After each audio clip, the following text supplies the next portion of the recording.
জৌজি রহমাতুল্লাহ আলাইহি 900 বছর আগে ঘটনাটা লিখতেছেন। পৃথিবী বিখ্যাত আল্লাহর একজন ওলি, তার নাম মালিক দিনার। প্রত্যেক বছর তিনি হজ করার জন্য যান। হযরত মালিক দিনার রহমাতুল্লাহ আলাইহি তিনি সেই ওলি ছিলেন। মালিক ইবনে দিনার রহমাতুল্লাহ আলাইহি তিনি হজ করার জন্য মক্কায় গেলেন। প্রত্যেক বছর তিনি হজে যান, আর প্রত্যেক বছরই তিনি হজে যাওয়ার পরে তিনি আল্লাহর কাছে কান্নাকাটি করেন। দুনিয়া বিরাগী একজন জাহিদ আবেদ ছিলেন। ওনার বাড়ি হলো ইরাকের বসরা নগরে। হযরত মালিক ইবনে দিনার রহমাতুল্লাহ আলাইহি হজে গেলেন। হজে যাওয়ার পরে হজ শেষ করার পরে তিনি রাত্রিবেলা চিন্তা করে করে ঘুমাইলেন, আল্লাহ আল্লাহ এত মানুষ হজ করলো, আমি যদি জানতাম কার হজ হইল না কার হজ হইল, তাহলে আল্লাহ আমি খুশি হইতাম। এই চিন্তা করে মালিক ইবনে দিনার রহমাতুল্লাহ আলাইহি ঘুমাইছে। স্বপ্নের ঘরে উনি দেখতেছেন একজন আল্লাহর ঘোষক এসে বলতেছে, ও আমার আল্লাহর বান্দারা, এই হজে যারা আসছিল এই বছর আল্লাহ সবার হজ কবুল করেছে, কিন্তু একজনের হজ আল্লাহ কবুল করে নাই। হাজার হাজার হাজিদের হজ কবুল হলো, একজনের হজ কবুল হলো না। মালিক ইবনে দিনার রহমাতুল্লাহ আলাইহি পেরেশান হয়ে গেলেন, আল্লাহ না জানি ওই লোকটা কি আমি হয়ে যাই কিনা। যদি আমার হজ কবুল না হয় তাহলে আমি মালিক ইবনে দিনারের জীবন বড় বরবাদ হয়ে যাবে। আল্লাহর ওলিরা আল্লাহকে কি করে ভয় করতেন দেখেন, তাদের অন্তরে সবসময় আল্লাহর ভয় আতঙ্ক কাজ করত। কোরআনে আল্লাহ বলতেছেন, ইন্নামাল মুমিনুনাল্লাযীনা ইযা যুকিরাল্লাহু ওয়াজিলাত কুলুবুহুম, নিশ্চয় তারাই মুমিন। মুমিন কারা? ঈমানদার কারা? আল্লাহর কোরআন পরিচয় দিচ্ছে তাদেরকে, নিশ্চয় তারাই মুমিন যাদের অন্তরে আল্লাহর স্মরণ আসার সাথে সাথে অন্তরটা আল্লাহর ভয়ে থরথর থরথর করে কাঁপতে থাকে। অন্তরে আল্লাহর স্মরণ আসার সঙ্গে সঙ্গে অন্তরটা আল্লাহর ভয়ে থরথর থরথর করে কাঁপতে থাকে।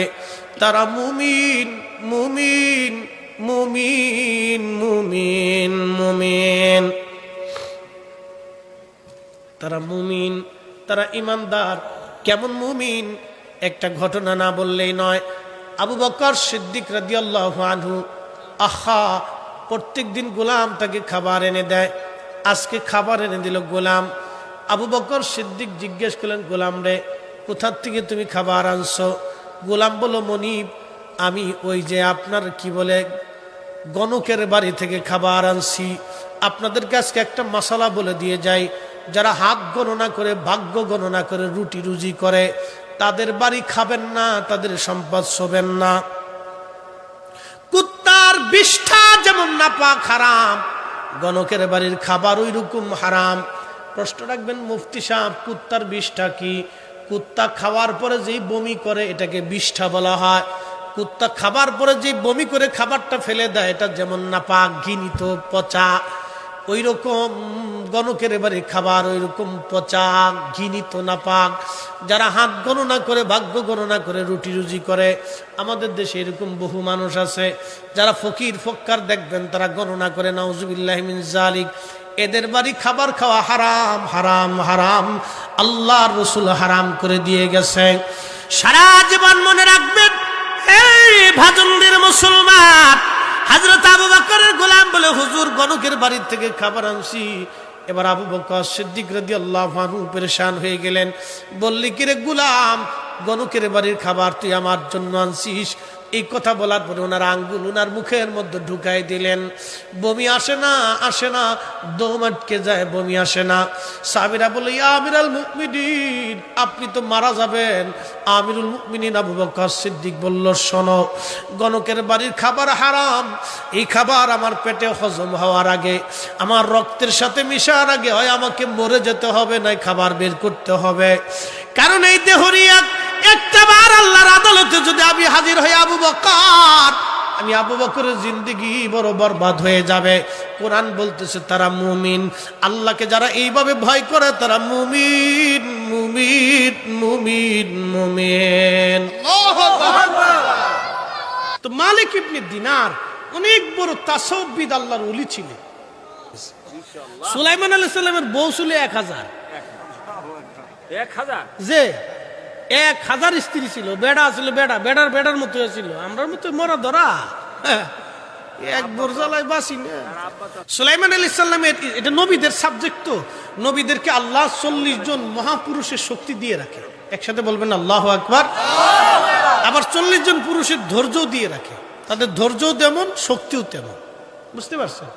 ওনার 1000 স্ত্রী আল্লাহ দিছিলেন। 1000 স্ত্রীকেই সময় দিতেন। একসাথে বলবেন আল্লাহু আকবার। কিন্তু উনি চিন্তা করলেন, আল্লাহ আমার 1000 স্ত্রীর সাথে আমি সময় দিব, আল্লাহ আমার 1000 সন্তান দিবে। কিন্তু ইনশাল্লাহ কইছিল না। এই একটা ইনশাল্লাহ না বলার কারণে 1000 স্ত্রীর কারো সন্তান হয়েছিল না, একজনের আইছিল তাও ল্যাংরা। বুঝতে পারছেন? এই জন্য ইনশাল্লাহ কইতে হবে, সব কাজের আগে ইনশাল্লাহ কইতে হবে। মনে থাকবে তো ইনশাল্লাহ?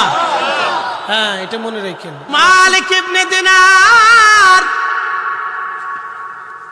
বিরাট বড় ওলি, স্বপ্নের মধ্যে দেখে সারা মক্কায় সব হাজীদের ক্ষমা হয়ে গেল, হজ হয়ে গেল, কিন্তু একজনের হয় নাই। চিন্তায় পড়ে গেলেন, কান্নাকাটি।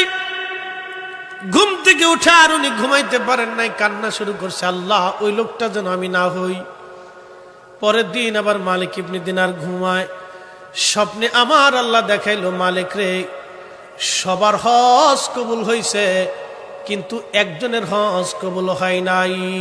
তার নাম মুহাম্মদ ইবনে হারুন, তার বাড়ি হলো সমরকন্দ। আল্লাহ পরিচয় দিয়ে দিল, মক্কার সমস্ত হাজীদের হজ হইছে, কিন্তু মুহাম্মদ ইবনে হারুন এই লোকটা, তার বাড়ি সমরকন্দ। সমরকন্দ মানে চিনেন নাই? বর্তমান উজবেকিস্তান, সোভিয়েত ইউনিয়ন। হ্যাঁ, সোভিয়েত ইউনিয়নের একটা দেশ ছিল, সোভিয়েত ইউনিয়নের সাবেক দেশ, তার নাম উজবেকিস্তান। উজবেকিস্তানের একটা শহর আছে নাম বুখারা। বুখারা থেকে 3 মাইল দূর হলো সমরকন্দ। এই সমরকন্দের মুহাম্মদ ইবনে হারুন নামে একজন লোক, তার হজ হয় নাই, তার হজ আল্লাহ কবুল করে নাই। তার হজের আমল নামা আল্লাহ তার মুখে নিক্ষেপ করেছে।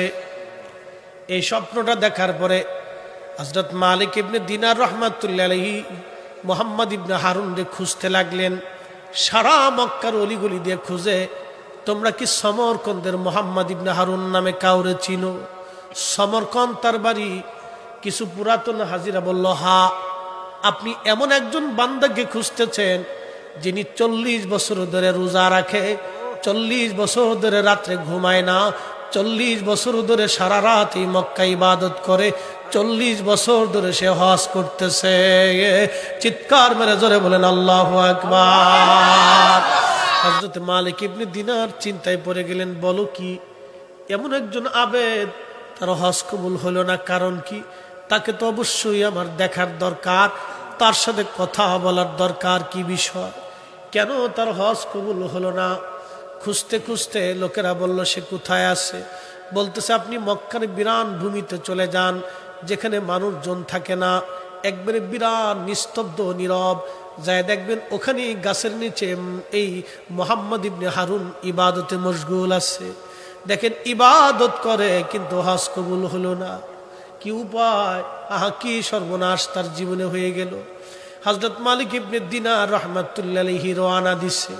খুঁজতে খুঁজতে মক্কার বিরান ভূমিতে যাইয়া দেখতেছে একটা গাছের নিচে একজন বান্দা নামাজ পড়ে, তার একটা হাত কাটা, তার ডান হাতটা কাটা, এবং তার গলার এইখানের যে চামড়া আছে, এই চামড়া ফুটা করে ছিঁড়ে এখান দিয়ে শিকল বেঁধে পায়ের সাথে বাঁধা। সে নির্বিঘ্নে নামাজে মগ্ন। মালিক ইবনে দিনার রাহমাতুল্লাহি আলাইহি তার পিছনে যায় দাঁড়াইলেন। নামাজ শেষ, মালিক ইবনে দিনার সালাম দিলেন, আসসালামু আলাইকুম ওয়া রাহমাতুল্লাহি ওয়া বারাকাতুহু। নামাজ শেষ করার পরে ওই মুহাম্মদ ইবনে হারুন জবাব দিল, ওয়ালাইকুম আসসালাম ওয়া রাহমাতুল্লাহি ওয়া বারাকাতুহু। কে গো আপনি? অধমের কাছে আসছেন। বলে আমার নাম মালিক ইবনে দিনার। বলে হা, আপনাকে চিনছি, দুনিয়া বিরাগী ইরাকের জাহিদ। তখন মালিক ইবনে দিনার বললেন, না, প্রকৃত দুনিয়া বিরাগী তো আমি না, প্রকৃত দুনিয়া বিরাগী ছিলেন হযরত ওমর ইবনে আব্দুল আজিজ রাহিমাহুল্লাহ, যিনি ইসলামের প্রথম মুজাদ্দিদ এবং দ্বিতীয় ওমর, যাকে মালিক ইবনে দিনার বলেন। মুহাম্মদ ইবনে হারুন তিনি হলেন দুনিয়া বিরাগী, কারণ এত বড় পৃথিবীর খলিফা হওয়ার পরেও তিনি দুনিয়া বিরাগী ছিলেন। কোন দুনিয়ার কোন সম্পদ তার কিছুই ছিল না। চিৎকার মেরে জোরে বলেন আল্লাহু আকবার। আমার পীর ও মুর্শিদ দুনিয়া বিরাগী ছিল, কিছুই উনার নিজের নামে নাই, একটা ব্যাংকের অ্যাকাউন্ট উনার নামে নাই। কি কথা কন না কেন? আমার পীরের নামের অ্যাকাউন্ট ডাকাইতে পারেন, আমি ফরিদি ঘড়ির বদলে চুরি করব। তারপরে মালিক ইবনে দিনারে যাচ্ছি, তার দোয়াটা কেন কবুল হয় না এটা আমাদের জানার দরকার আছে না? 40 বছর ধরে বেটা নামাজ পড়তেছে, সারা রাত নামাজ পড়ে, সারাদিন রোজা রাখে, 40টা বছর, তার দোয়া কবুল হয় না। কারণটা কি? তার ওয়াজ হইল না, কারণটা কি? এটা তো বোঝার দরকার আমার। হযরত মালিক ইবনে দিনার খুঁজতে খুঁজতে থেকে মক্কার বিরান ভূমির মধ্যে পাইলেন। আহা যায় সালাম দিলেন, বলতেছে আমি দুনিয়া বিরাগী জাহিদ, আপনি মালিক ইবনে দিনার? বলতেছে না, আমি দুনিয়া বিরাগী না, প্রকৃত দুনিয়া বিরাগী হযরতে ওমর ইবনে আব্দুল আজিজ। তখন মালিক ইবনে দিনার রাহমাতুল্লাহ আলাইহি বলেন, আল্লাহর বান্দা, আমি একটা বিশেষ স্বপ্ন নিয়ে আপনার কাছে আসছি।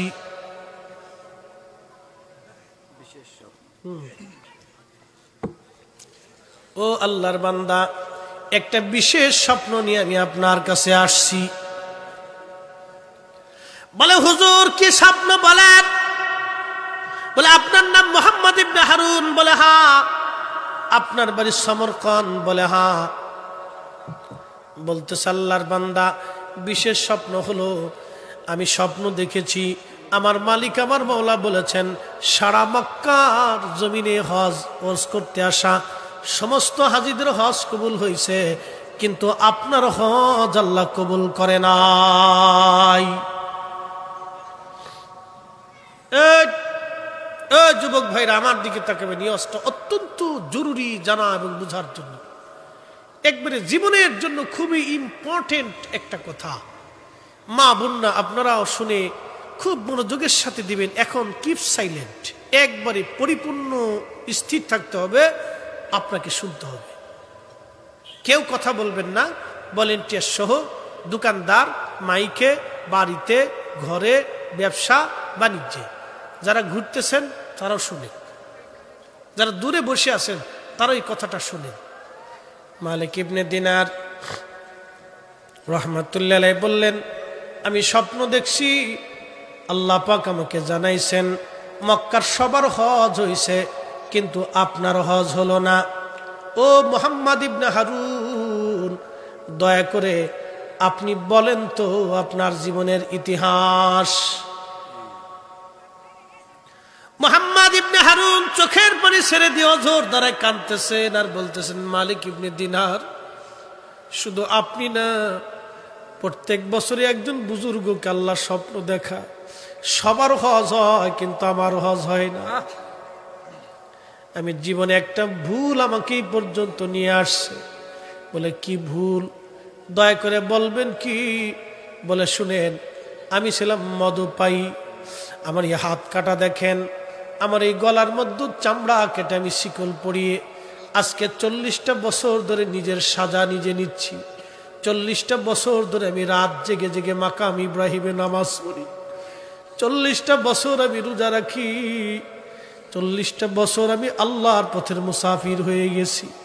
খেয়ে না খেয়ে আমি থাকি, 40 দিন পর পর আমি কিছু খাবার গ্রহণ করি, 3 রাত 24 ঘন্টা আল্লাহর ইবাদতে মগ্ন হয়ে কাটাই, কিন্তু 40 বছরে আমার কোনো হজ আজকেও কবুল হয় নাই। মালিক ইবনে দিনার বলল, আল্লাহর বান্দা বলেন আপনার জীবনের কি ভুল আপনাকে এই পর্যন্ত নিয়ে আসছে? মুহাম্মদ ইবনে হারুন কেঁদে কেঁদে বলে, হুজুর আমি তখন যুবক, বিয়ে করেছি সমরকন্দ আমার বাড়ি। হুজুর আমি কিন্তু মাতাল ছিলাম, মদপায়ী হওয়ার কারণে মাহে রমজান আসবে তার আগের দিন শাওয়ালের শেষ রজনীতে আমি মধু পান করে বাড়ি ফিরছি। বাড়ি ফেরার পরে আমার মা আমাকে ধরে বসলেন। মা আমাকে রাগান্বিত হয়ে বললেন, বেটারে কত সন্তান মরে যায়, তুই কেন মরিস না? আজকে মাহে রমজানের প্রথম রজনীকা, প্রথম দিন, শেষ দিন আজকে শাওয়ালের, রমজান আসবে বেটা। এই রাত্রিবেলা কত মানুষ পবিত্র হয় আর তুই মদ পান করে বাড়ি আসছিস। এই কথা বলার পরে আমি আমার মাকে একটা ঘুষি মেরে দিলাম। ঘুষি মারার পরে মা আমার উপর রাগান্বিত হলো, আমাকে বলল কত সন্তান মরে যায়, তুই কেন মরিস না? এই কথা বলার পর আমার বিরাট বড় রাগ আসলো। তখন মা রান্না বান্না করার জন্য চুলার পাশে উনুনের দাঁড়িয়েছিল। উনুনের ওই প্রচন্ড আগুনে আমার মার চেহারা চকচক করতেছিল। আমি ওই অবস্থায়, মদপেয় অবস্থায় আমি আমার মাকে ঝাপটিয়ে ধরে তুলে নিয়ে আগুনের মধ্যে ফেলে দিলাম। আগুনের মধ্যে ফেলে দিয়ে আমি চলে আসছি। আমার স্ত্রী আমাকে ঘরের মধ্যে দিয়ে ফিল লাগায় তালা মেরে দিল। সকালবেলা ঘুম থেকে উঠছি, আমার নেশা কেটে গেল। আমি দরজার মধ্যে তালা লাগানো দেখলাম। স্ত্রীকে ডাক দেওয়ার পর স্ত্রী রুক্ষ ভাষায় বলল, স্বামী আপনার জন্যই আজকে করুণ পরিণতি, ভয়াবহ দৃশ্য। আমি বললাম, বিবিরে কি হয়েছে বলো? বললো, আপনি সর্বনাশ করে ফেলছেন। রাত্রিবেলা মদপেয় অবস্থায়, নেশা অবস্থায় আপনি আম্মাকে মেরে ফেলছেন, চুলার মধ্যে আগুনে পুড়িয়ে মারছেন। আমি দরজা ভেঙে বের হয়ে দেখি মা আর দুনিয়ায় নাই, একবারে মা আগুনের মধ্যে পুড়ে গেছে। মা দুনিয়ায় নাই, মা পুড়ে গেছে, একবারে সর্বনাশ। আমি পাগল পারা হইলাম, হায় হায় আমি করছি কি? আমার জীবনের বিরাট বড় সর্বনাশ করে ফেলছি। মালিক ইবনে দিনার আমি আর সহ্য করতে পারি নাই। তখনই মারে আগুনের ভিতর থেকে বের করে কোরাল একটা নিয়ে আমি আমার ডান হাতটাকে কোবায় কেটে ফেলেছি। আমি হাত আর রাখবো না, ছুরি দিয়ে গলার চামড়াগুলি খসিয়া এই চামড়ার সাথে শিকল বান্ধি আমার পায়ের সাথে বাঁধছি। মারে জানাজা দিয়ে কবরস্থ করিয়ে আমি সুদূর সমরকন্দ থেকে আমার যত সম্পদ আছে সব আল্লাহর রাস্তায় দান করে দিক, আমার দাসীবাদী সব আজাদ করে দিক। আমি দুনিয়া বিরাগী হয়ে, স্ত্রী থেকে জুদা হয়ে আল্লাহর ঘরে 40 বছর ধরে আমি ইবাদত করি। 40 বছর ধরে একজন একজন করে বুজুর্গ আসি, আর 40 বছর ধরে আমাকে সংবাদ দিয়ে যায়, মুহাম্মদ ইবনে হারুন তোমার হজ কবুল হয় নাই। মালিক ইবনে দিনার 40টা বছর ধরে আমার হজ কবুল হয় না, আমার সর্বনাশ হইছে। কি করব আমি? 40 বছর ধরে মাবুদ মালিক আমারে ক্ষমা করে না। ওগো মা তুমি এ ধরনের শ্রেষ্ঠ নিয়ামত, তোমারই পদতলে রয়েছে জান্নাত। মুসলমান মুহাম্মদ ইবনে হারুন বলতেছে, হুজুর উপায় কি আমার? তখন মালিক ইবনে দিনার রহমাতুল্লাহ আলাইহি মুখের মধ্যে হাত দিয়ে কাঁদতেছে আর বলে, হায় হায় মুহাম্মদ ইবনে হারুন রে, কি করছো? দুনিয়ায় আগুন লাগাইয়া সে আগুন থেকে তুমি পালাইতেছো, এই আগুন থেকে পালায় তুমি কেমনে বাঁচবা? ও মুহাম্মদ ইবনে হারুন, কি সর্বনাশ তোমার হয়ে গেল। তখন ওই লোকটা ওই অবস্থায় আল্লাহর দরবারে হাত বাড়ায় বলে, হে বিপদ অপসারণকারী, হে তওবা কবুলকারী, হে মুসিবত উদ্ধারকারী, হে দয়াকারী, হে দয়াবান, হে তওবা ক্ষমা কবুলকারী, হে বান্দার গুনাহ ক্ষমাকারী। আল্লাহ তোমার প্রশংসা করার মতো আমার কোনো যোগ্যতা নাই, তোমার প্রশংসা কেবল তুমি নিজেই করতে পারো। মুহাম্মদ ইবনে হারুন জীবনে অনেক বড় ভুল করে ফেলছে। আল্লাহ 40টা বছর ধরে আমি কাঁদতেছি, আল্লাহ এই ভুলের জন্য আমি নেকের মাধ্যমে তওবা করতেছি। আল্লাহ আপনি যদি আমাকে ক্ষমা না করেন আমি কোথায় যাব? এইভাবে বিনয়ে বিনয়ে আল্লাহর বান্দা কাঁদতে লাগলো। দোয়া মানো না, না বদনসিব বেটা, দোয়া মানিস না, তোর কপাল পুরে শেষ হয়ে যাবে বেটা। দোয়া মানো না, না খালি বেদাতের ফতোয়া মিটতেছ। এ মুসলমান, দোয়া তো করতে হবে। নামাজের পরে দোয়া, মাহফিল পরে দোয়া, কুরআন খতম করে দোয়া, মিলাদ শরীফ পড়ে দোয়া। বলে হুজুর মিলাদ কি? কোরআন শরীফ তেলাওয়াত, দুরূদ শরীফ, আল্লাহ জিকির, দোয়া এবং তাবারুক। তো মিলাদ শরীফ হয়ে গেল, হুজুরা কিছু নসিহত করে মিলাদ হয়ে গেছে, খালি বেদাতের তপ কামাইতেছ। এখানে কোরআন তেলাওয়াতে নেকি আছে, দুরুদে নেকি আছে, জিকিরে নেকি আছে, দোয়ায় নেকি আছে। দোয়া কার কাছে করে? আল্লাহর কাছে। এই কোরআন বলে উদউনি আস্তাজিব লাকুম, তোমরা আমার কাছে চাও। আল্লাহ সবাইরে হুকুম দিছে, এখানে কোনো এককরে হুকুম দেয় নাই। ইমামের উপরে যে হুকুম, মুসল্লির উপরে সেই হুকুম। কি কথা কন না কেন? না কোরআন কারোর জন্য আলাদা সিস্টেম আছে? হুকুম সবার জন্য সমান। উদউনি, এক বাক্যে আল্লাহ বলছে চাও তোমরা সবাই আমার কাছে। একসাথে বলবেন আল্লাহু আকবার। মুহাম্মদ ইবনে হারুন সমরকন্দি, উনি কাঁদতেছে, কান্দে কান্দে দোয়া করে মুহাম্মদ মালিক ইবনে দিনার চলে আসছে। চলে আসার পরে উনি মক্কায় ঘুমাচ্ছেন, স্বপ্ন দেখে রহমাতুল লিল আলামিন তশরিফ আনছে। আরো যারা বলেন সহিহ বুখারীতে নবী বলছেন মান রাআনি, শুনে যান, মান রাআনি ফিল মানামি ফাকাদ রাআল হক, যে আমাকে স্বপ্ন দেখলো সে সত্যি আমি নবী দেখছে। আমি নবী নিজে গেছি, ছবি যাই নাই। নবী নিজে আসছে, ছায়া আসে নাই, কায়া আসছে। নবী নিজে আসে, ছবি আসে না। নবী নিজে আসে, ছবি আসে না। নবী নিজে আসে, স্বপ্নে দেখা করে। 1400 বছর ধরে উম্মতের সাথে নবী স্বপ্ন দেখা করে। তার মানে 1400 বছর নবী উম্মতের মাঝেই আছে। চক্ষুওয়ালারা দেখে, যাদের চোখ নাই কানার দল এটা দেখে না। এই বলেন নবী আছে না নাই?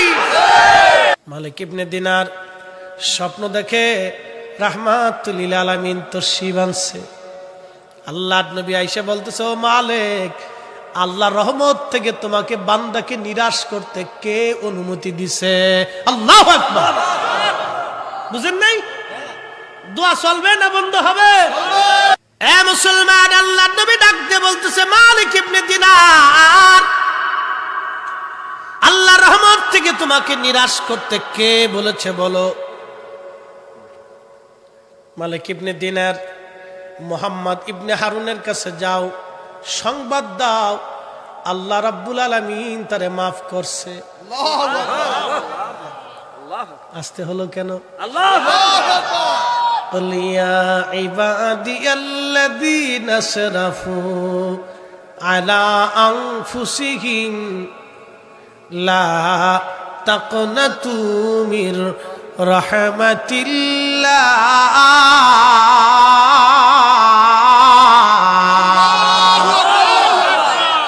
দুয়ায় হাত যদি না উঠান ক্ষমা হবে না। আসতে কইলেন কেন? চোরে ধরবে না, ডাকাতি ধরবে না, পুলিশে ধরবে? জোরে বলেন, জোরে জোরে জোরে। দুয়ায় হাত না উঠালে ক্ষমা হবে না। আল্লামা ইমাম জৌজি 900 বছর আগে তিনার কিতাবে লিখতেছেন, মালিক ইবনে দিনার রাহমাতুল্লাহি আলাইহি তখন আল্লাহর নবী স্বপ্ন দেখায় বললেন, এ মালিক, তুমি যাও মুহাম্মদ ইবনে হারুনকে সুসংবাদ দাও, আল্লাহ তাকে মাফ করে দিয়েছেন। কিন্তু মা কে? কথা কন না, কে? এই জোরে বলেন, কে? একবারে বলে দিয়ে যাচ্ছি, কখনোই ধমক দিবেন না। এই আবার বলতেছি, মা আপনাকে যদি লাঠি দিয়ে পিঠেও ধমক দিবেন না, গালি দিবেন না, বাবা ধমক দিবেন না, সাবধান, কপাল কিন্তু একবারে নসিব পুড়ে যাবে। একবারে তার উপরে নসিব পড়বে তো বেটা।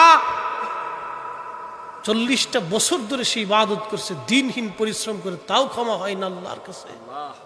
ভাবতেছো কি?